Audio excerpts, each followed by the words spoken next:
Yeah. I'm wondering if someone could remind me of our portions today and who is supposed to be doing what, because my email Yeah. is going to go. Yeah. Sure. David, you've got the first reading today. I won't pronounce these right, probably. Truma.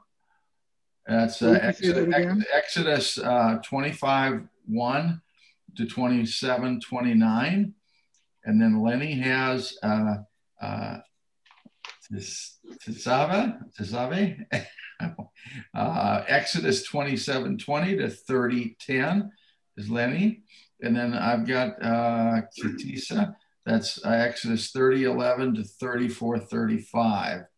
And then the rabbi's portion, which I've glanced at, is the double portion there, by Yekal. And it's the one that finishes the book of Exodus. It basically goes from 24 to got it marked here. Well, it goes from 35 to the conclusion, which is pages. To the end of 40, 35 to 40, basically, is the rabbi's section there. And I can give you a summary of it if you want. So, yeah, I think we're it for now. Thank you, Ruth Ann. And okay, I'm gonna make you host, and yep. And I'm gonna. It's David's nickel now. I'm handing it off to him. Yeah. Okay. Thank you. See everybody. Yep. Take care. bye. Okay, thanks. Why don't we just sort of continue chatting for a bit while I get myself organized. Yeah. Mine will be pretty short today. All right.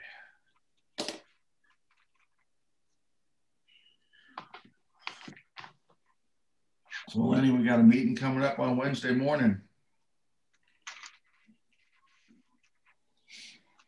Are you, you must be muted? Are you muted? Can you hear me, Lenny?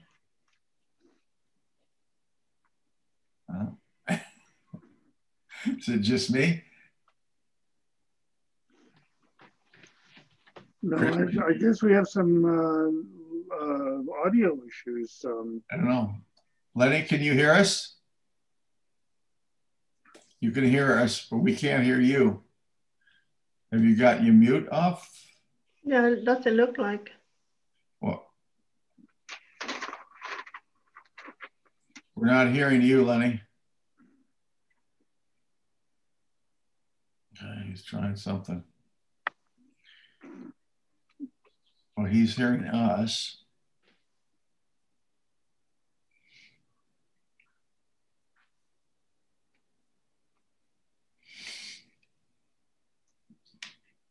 Well, there you go. Maybe that's it. Can you hear us now, Lenny? No, Lenny, your microphone isn't working, but Chris, we can hear. Yeah, can you hear me? I hear you, Chris. Okay. I hear David. Lenny says he can hear us, but we're not hearing him. Can you hear me now? Oh, yes, you're on. Yes, yes. Now we got you. All right. Can you make me co-host? I don't know how to do that. I'm the host. She made me co-host so I can let people in and out. 2 people entered the waiting room. I've got to get them in. Why don't you let them in and then make me co-host? Okay. If you want that, I'll do that. Yeah, I think they're coming to us. Amy and Anita. Let's see. I think they're. Can't do that. Hello, Amy, can you hear us? Anita? Yes. Okay, can make sure you take your mute off. Some of you. Okay. Amy, I think your mute is on. You're muted. Thank you. So everybody can hear. We can't see everybody. We see a handsome little puppy dog on one of them there. Isn't he Yeah, cute? He is a beautiful little puppy dog.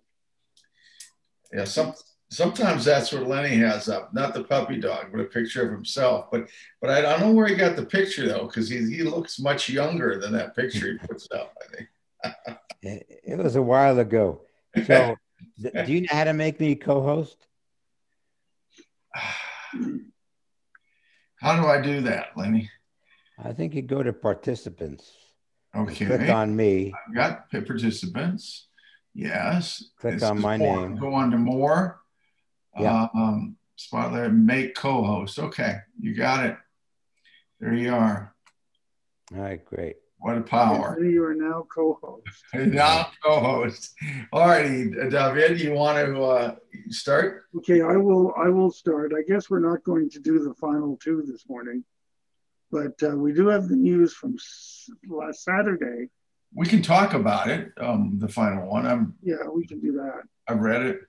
But we have the good news that Mrs. Rabbi Lynn is doing quite a bit better. Oh, wonderful. And but she's going to get an ultrasound today, which will probably show that she just has the COVID. And we please pray to God that she gets returned to health very quickly. Amen. Amen. Good. Okay, thank you. I'm going to begin with my quote of the meeting, and that is from Ralph Hodgson today, from a little famous English presentation that an English poem that he wrote in 1911, so well over a century ago. He's standing on top of the low hill, and he writes, at the end of the Song of Honor, I stood and stared. The sky was lit. The sky was stars all over it. I stood. I knew not why. Without a wish, without a will, I stood upon that silent hill and stared into the sky until my eyes were blind with stars, and still I stared into the sky. And that is our little poetic message of the day. Okay, I am giving you a brief summary of Truma, and this portion is really about building the sanctuary, because 10 Commandments, have already been given, and it is now time to build the sanctuary. And Truma literally means from Hebrew that which is lifted off or separated, that which the Israelite sets apart from his possessions as a contribution to the requirements of the sanctuary. I'm just going to read to you just a few sample portions from this, because God is speaking to Moses, and he says, speak unto the children of Israel, that they may take for me an offering of every man whose heart maketh him willing, ye shall take my offering. And this is the offering that we shall take of them. And there's gold, silver, and brass, blue, purple, scarlet, and fine linen, etc., etc. And as we go on to chapter 7, God is still speaking. He says, moreover, thou shalt make the tabernacle with 10 curtains. He's giving fairly detailed instructions on how to make this portable temple, which will be both something that will be holy and something that they will be able to carry with them. Because according to Exodus, as they wander through the desert, they're actually carrying their sanctuary with them. I wish they'd kind of left more details for us. It would be kind of nice to have a portable BSTC that we could carry with us wherever we go. And goes on, he says, thou shalt make the tabernacle with 10 curtains of fine twisted linen, blue, purple, scarlet, and cherubim. The work of the skillful workman shalt thou make them. And we're continuing into chapter 27, and he's still giving a blueprint for the construction of the first tabernacle, and that's the altar. It'll be acacia wood, which is kind of interesting for us in Arizona because that is a very common plant here in right here in Tucson. In fact, we have Acacia Elementary School just a couple of miles north of us. So although actually God is not actually telling the Israelites to make a very light temple because there are going to be hundreds of them to carry it with them.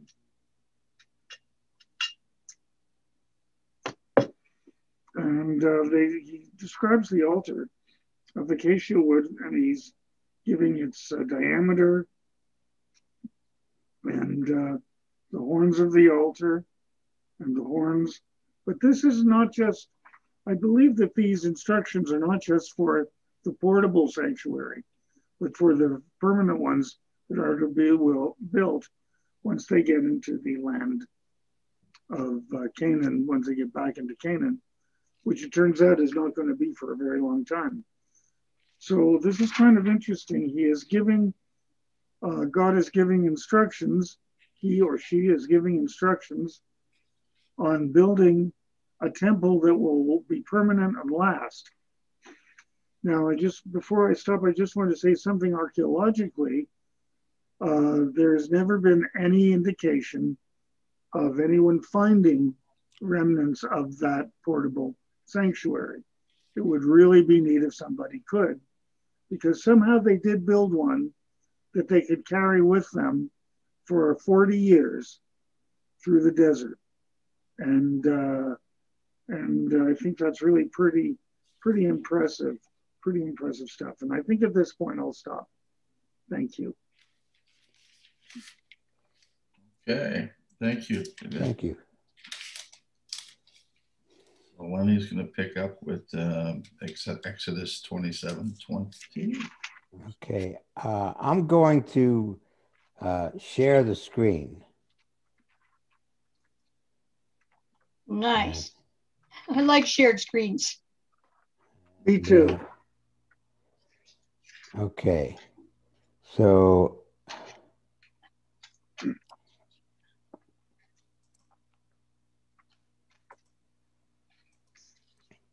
this is Tetzaveh, which means you shall command. Well, let me stop for a second. I have to click this box and this box. Okay. All right.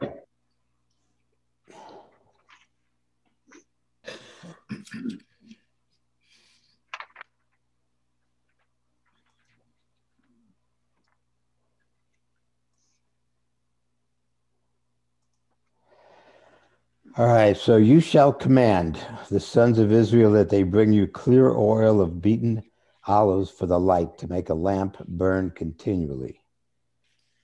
And the eternal flame symbolizes God's eternal presence and is therefore never extinguished. So we are commanded to use the pure olive oil from the first pressing. Anything after the first pressing, the oil is not pure, as I could attest, because I used to make not oil but juice, and it was always the highest quality from the first pressing. And the bulk of this Parsha is about the special garments for Aaron and his sons to wear as priests. So the overview is that, as I said, the first part is about the oil, and then a continuation is the construction of the tabernacle, focusing particularly on the priesthood, and then the special garments, and the last part is the inauguration of Aaron and his sons, and that was. So this is mainly dealing with ritual, and to my understanding, especially when it comes to the garments, it was some of the greatest detail in the Torah.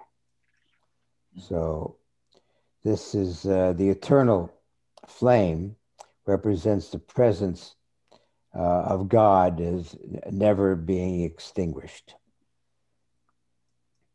And then I'm going to skip over. I'm going to address the book of the Torah portion lastly, and most of the ritual inauguration was done with sacrifice of lambs and bulls, and place the blood on the altar and so forth.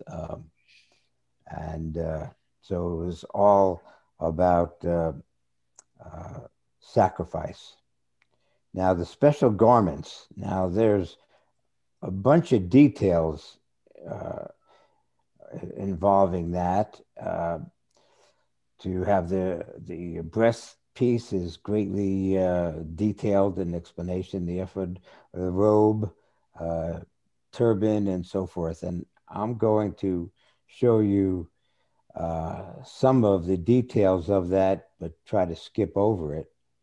So you have gold yarn, and it has to be really fine yarn, and to I don't know how you make yarn out of gold, but that's how detailed it is explained. 2 shoulder pieces attached to 2 edges, skillfully woven band, and goes into more and more detail.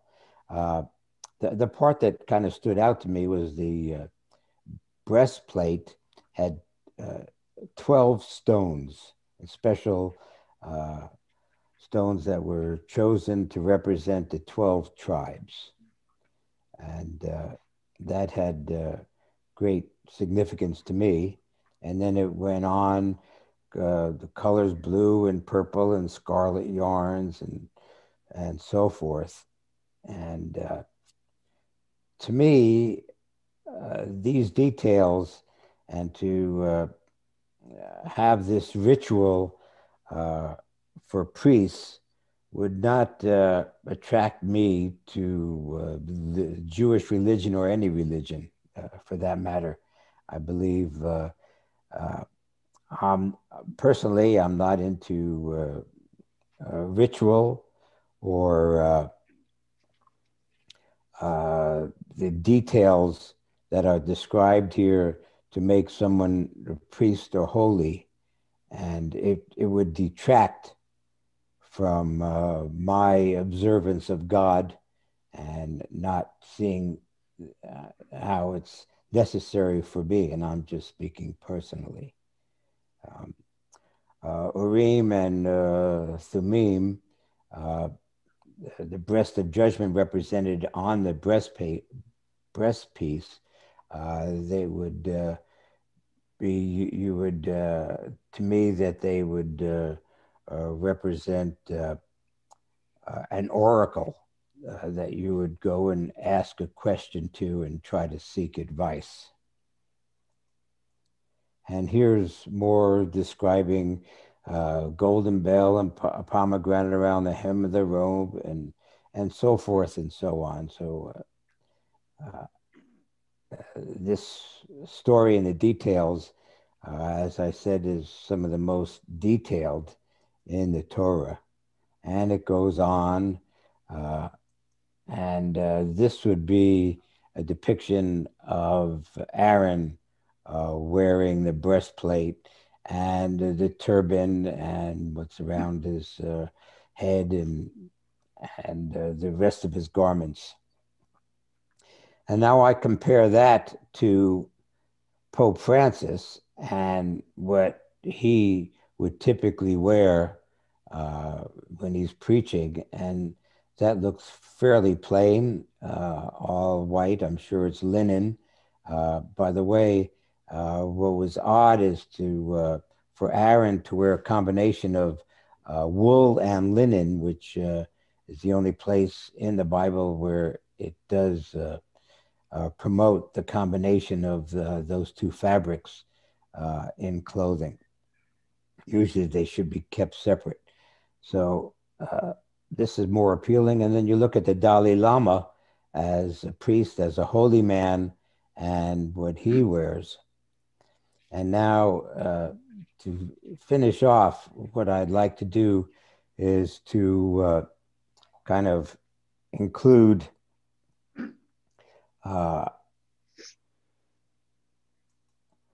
the section of one of my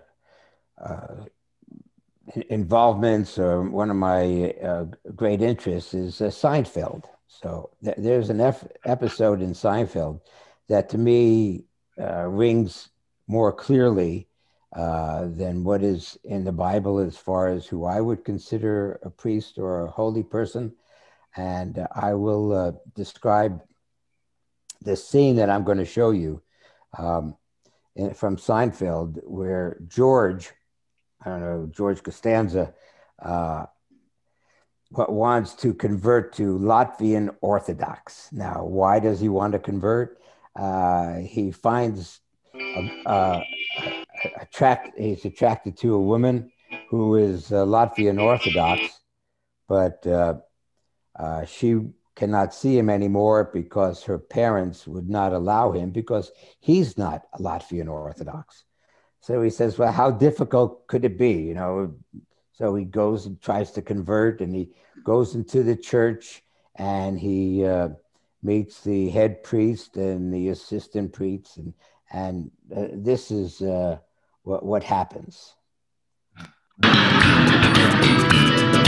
Why do you want to accept the Latvian Orthodox faith? In this age of uncertainty and confusion, a man begins to ask himself certain questions. How can one even begin to put into words something so Enigmatic? Vast? No, not vast. Well, whatever it is, basically, you like the religion. Yes. Is there one aspect of the faith you find particularly? So you see what they're wearing, pretty plain garments, and now Attractive. I think the hats. The hat conveys that solemn religious look you want in a faith. Very pious. Are you...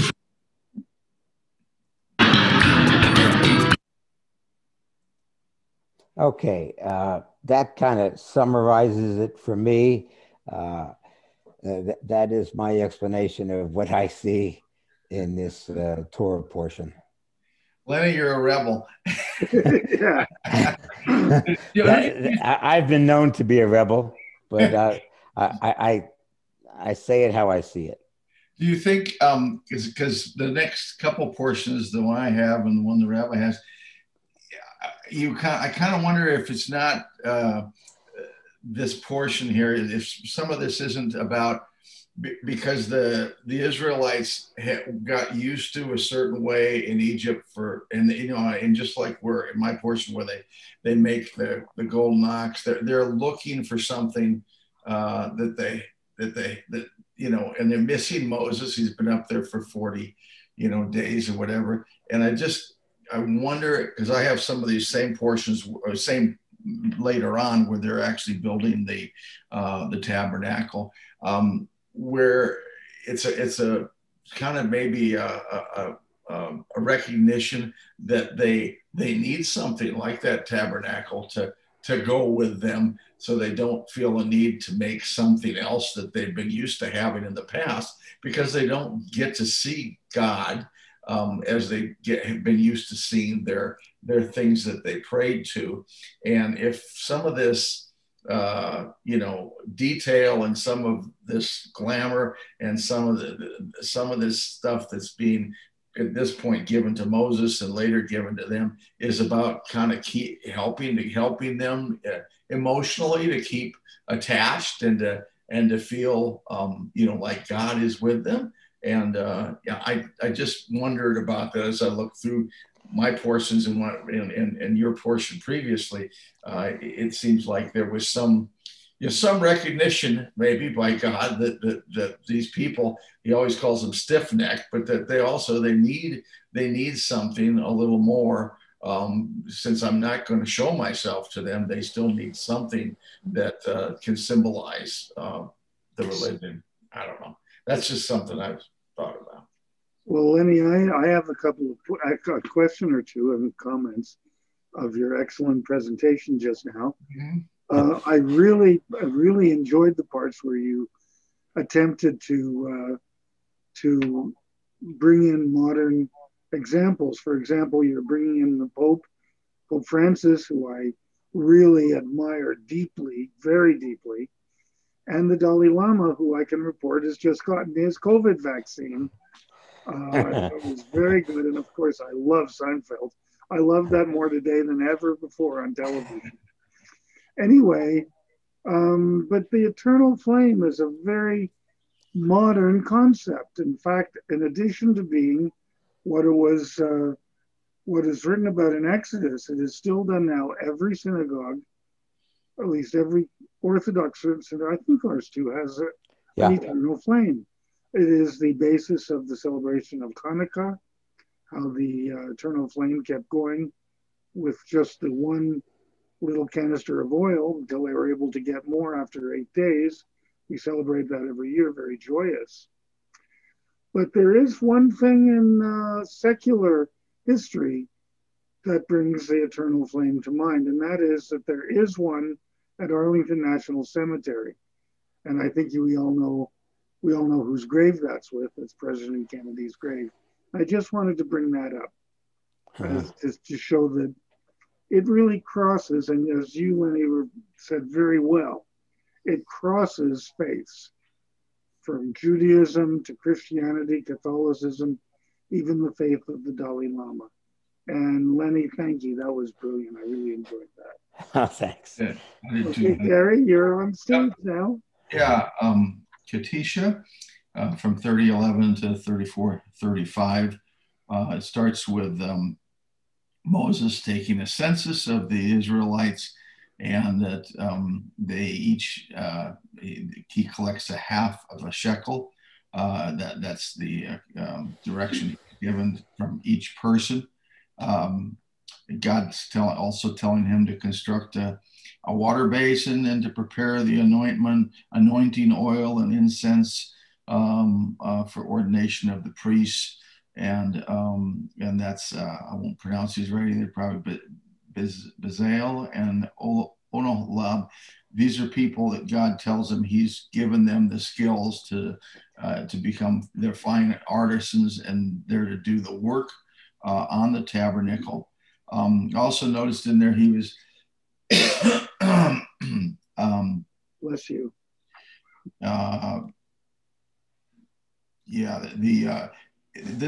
This is where the Israelites, I think it actually happens. This is where Moses is telling, or God is telling Moses to instruct the Israelites on keeping the Sabbath as a sign of their covenant with God, and God's giving him the 2 tablets of the pact, they refer to it as.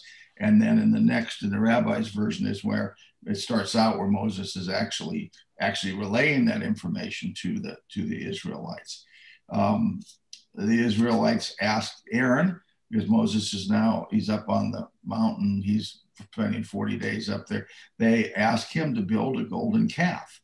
And he asked them to give their earrings and gold from their kids, their wives, themselves, and they build a golden calf, which of course, and they have a celebration as a result of that. But that calf is something that they seem to need and want, and ask Aaron to help with, and he does.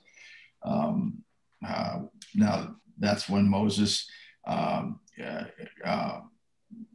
implores the God not to destroy the people, but he does break the 2 tablets when he sees the calf himself. and is very, very much upset by it. But he still goes back up to ask for forgiveness and for his people, and he still goes back up to get the commandments again when he does that. He says God punishes the Israelites by means of a plague for what they have done. It doesn't really go into any more detail as to what were the results of that plague or what weren't the results of that plague. It does state though that Moses has asked for the people to come to him, and the Levites come, and he asked them to go from gate to gate within the camp and kill their neighbors, their children, their wives, whatever, and the 3,000 some people are killed as a result of that. So that I guess certainly serves as punishment too. At the very end of Kishta, let's see, at the very end, Moses coming back down from the mountain, and this is where they talk about the radiant face, and the people, the Israelites, identified with this and are taken back by his appearance that he's been with God. Also, I want to say, I think just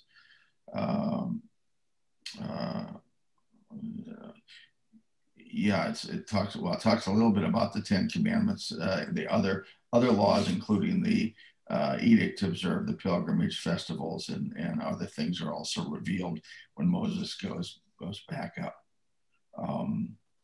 I did see one of the things that I like to read what other people are thinking. Rabbi Zamor had mentioned about the Mishkan, the Tabernacle, and how one of the things that starts in this piece here and does follow through the rabbis at the end of the Exodus is that there's kind of, in her view, it's kind of showing that money and riches and things, like a little bit what you were saying, Lenny, about, that doesn't kind of connect to me either, that why do they need all this? Why do they need the shekels? Well, he does describe why the shekels actually, money is going to go to help, support this meeting room and the tabernacle and those kind of things.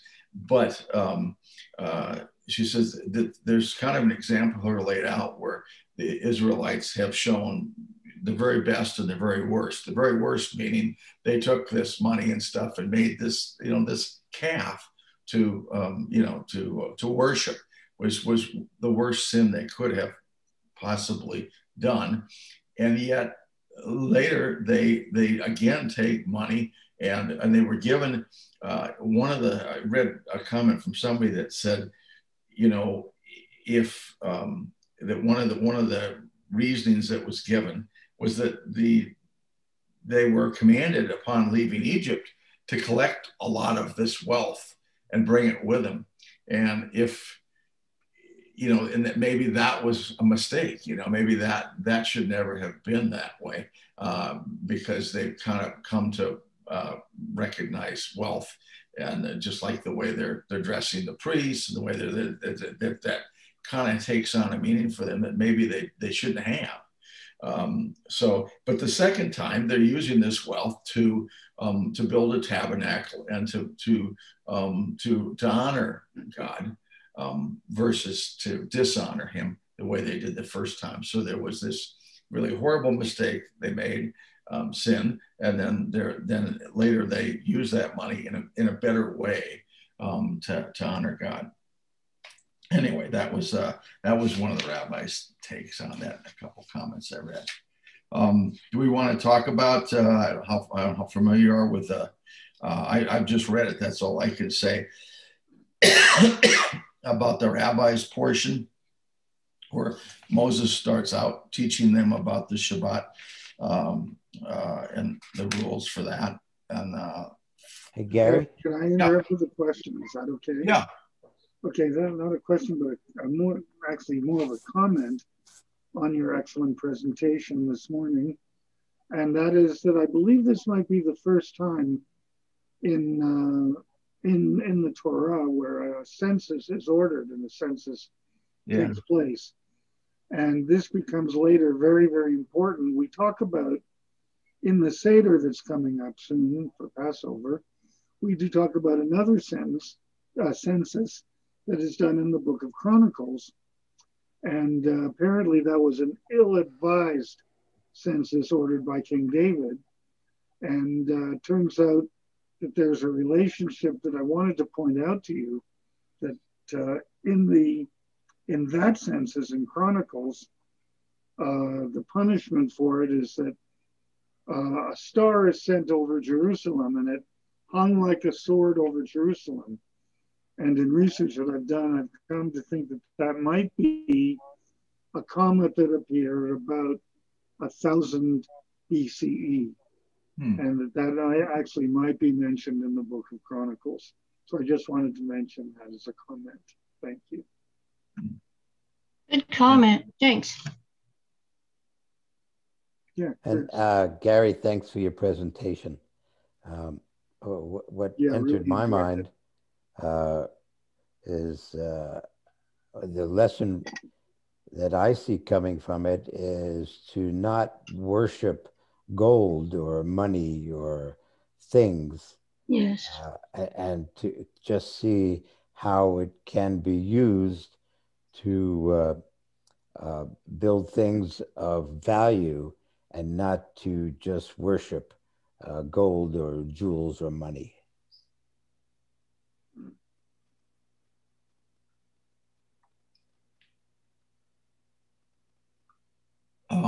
I give you just a little background on the next one. Moses asked the Israelites to donate gifts and other things, and he's got his skilled workers that are working on the tabernacle. Then they do a really maybe somewhat boring statistical summary of all the materials, somewhat like the first reading, where they go through all the things that that need to go into the tabernacle and producing the priestly vestments. Those things are recorded, and Moses blesses the Israelites for all the hard work that they've done, and then the priests are actually anointed and consecrated. A description is given of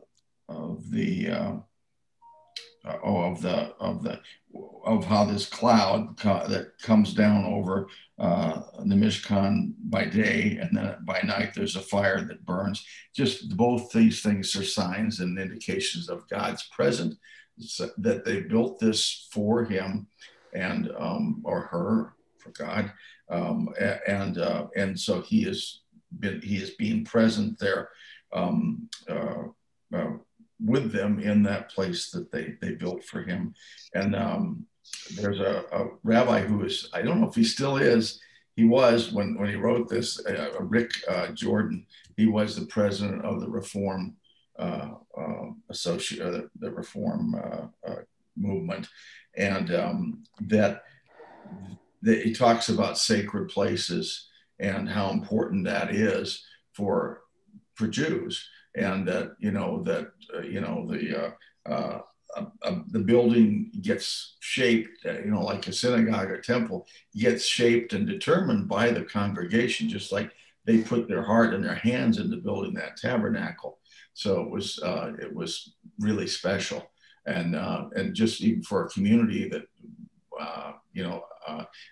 I wasn't here when Beth Shalom was built, but it certainly is a special place for us, and how the building gets formed by the congregation, but then the building or the tabernacle really shapes the congregation too as time goes on. And I thought that was kind of an interesting thought based on this this last reading in Exodus.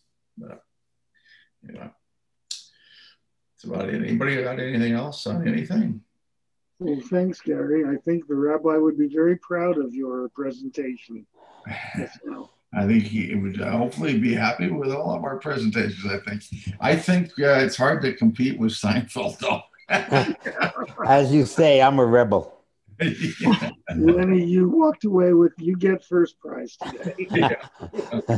Thank you, David.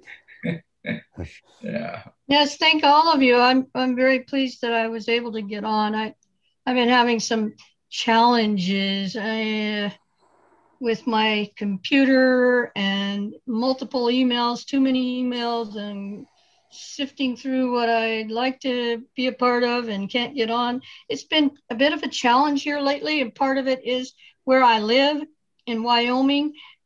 It's a crapshoot whether or not you're going to get on, even though I have a private network. It's just one of those things that I get to have fun with. More importantly, I just wanted to bring up a couple of things that I read in the commentary where we are in our Torah. It talks about the blood being used to purge the impurity for the priests. Is any in that? That's going to be in. Where is that? In 20. And as in the case of applying blood to the horns of the altar, vulnerable extremities of the priests, representing their entire bodies, are daubed with blood, apparently to purge them of impurity. And the similar rite in Leviticus. That's the rest of the blood against every side of the altar, a standard procedure in sacrifices. So I'm just, I know that in Passover, I do use a red marker and not blood on my doorways, but I'm practicing Judaism because I recently found out that my great-grandfather was born a Jew. And so I'm just trying to reconnect with that side of faith. And I've always had multiple walks of religion and faith in my life. So I've got a lot of information and I don't know what to do with it at times. And that beautiful puppy you see is now a 95-pound beast, and he's loud. And I have some concerns because I'm waiting for my water delivery to show up, and he gets a little Waterman. loud. Yeah, I'm beginning to have water ordered. My equipment's showing up today anywhere between 8 and 5 p.m. And, that changes with the weather because I live between two very high mountains, and the Rockies are just directly to my west. So I'm pleased that I got on today. I was a few minutes late, but I was able to get into the discussion. And I thank you for that, Seinfeld. Yes, I've watched plenty of those episodes. I think I even saw that one where Costanza is trying to connect his faith to someone else's practice of faith. I think it was because he was in love with a woman or dating somebody, if I remember correctly. Yeah. But nice to be here. Thank you so much, everyone. Thank you. Nice to have you, Anita. All the way from Wyoming. Maybe next time you could actually show us the dog live. I might be able to share a screen with you. I'm not sure. My computer gets silly sometimes. I've tried to do the share screen, but it doesn't want to get me where I want to go sometimes too. I would say, and I know you're saying you're having some trouble with connectivity with your computer, at times, but as you're trying to kind of decipher through this stuff and kind of, maybe sort out what some people would say are some of the important lessons in the readings. If you can, just you might, and especially with being so far away and maybe not always having access to the Torah groups. I don't know if you go to the Torah sessions on Saturday. I can't. I've got to schedule it. I just can't make it. But this I'm able to make. but you can just Google Torah portions, and you'll get a readout. You can read from the Orthodox or Conservative or Reform levels, different interpretations for each week's Torah portion. They will have that up there.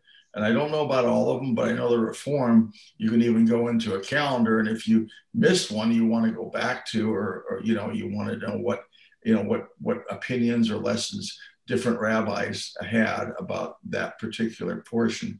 It's kind of nice reading sometimes, and some of the lessons that they extrapolate from that portion for that week or from previous weeks. And they at least with the Reform group, they really mix it up. I mean, I sometimes see readings from some of my former rabbis on there, and sometimes mostly they're new rabbis that I'm not familiar with, but some of their thoughts about it are very interesting, and can kind of help, maybe make more sense sometimes. So. Yes, I am doing that. And whenever Right. I'm a member of Beth Shalom, I found that tabernacle on a walk with my puppy that you see there. I used to live near there in Green Valley, and someday by 22, I'm hoping to return back to the desert there. I miss it. I loved it when I was there, and I still have contacts. But I hear you have a labyrinth there now. So Yeah, I enjoy that very much. I enjoy that. Lenny put that together. Nice. Yay. Yeah, Yep. I've built 4 of them in this area. We have one in Casper that's right on the river there. That's pretty, it's kind of scary, but it's really awesome because there's a waterfall, well, it changes with the times of year, but it's pretty neat. And I have to tether the dog because he thinks he should be able to swim in that river. And I think it would not be a healthy thing for either one of us because although I'm a good swimmer, I would just be afraid that I would go in after him and we'd both end up in trouble. So I tie him up. I look forward to walking the labyrinth at Beth Shalom Temple Center with you. Thank you. Thanks. Anybody else have any final comments as we're getting there? All right. Okay. Bye, everybody. Be well. Thank you. See you, thank you. On Wednesday. Yeah. Yeah. Okay. The next Monday meeting will be in April. Yes. And we're not doing the 13th? No, I don't think so. Okay. I printed out the schedule. I have it. I think they skipped the 13th. Okay. Yeah, I don't know if I've seen a schedule for the next one. I know he mentioned in April. I don't know if he had dates down or not though. But they'll put stuff out. You get communication from the temple. I do. I get the e-blast. I get stuff from Jane, and I get stuff from Ruth Ann. You'll be good to go. They'll give you notice, and they'll get out the site. That it'll be on. And David, I hope to see you at our Brotherhood meeting this Wednesday morning. Yeah. Yeah, unfortunately, mornings are kind of difficult for me. They're actually kind of difficult. So I do the Torah study on Shabbat, and I do this one. But it's mornings are hard for me. What works better for you? Afternoons or early afternoons work a lot better. Like 2 o'clock-ish works a lot better for me. Well, you can. I think what we may do is to just have a social gathering at the temple the end of this month for the Brotherhood, so we get to see each other as things are starting to lighten up, and the weather is great, so we could be outside, and we could wear masks and be socially distant, but be in the same physical environment. So I'll try to schedule in the afternoon so that you can make it.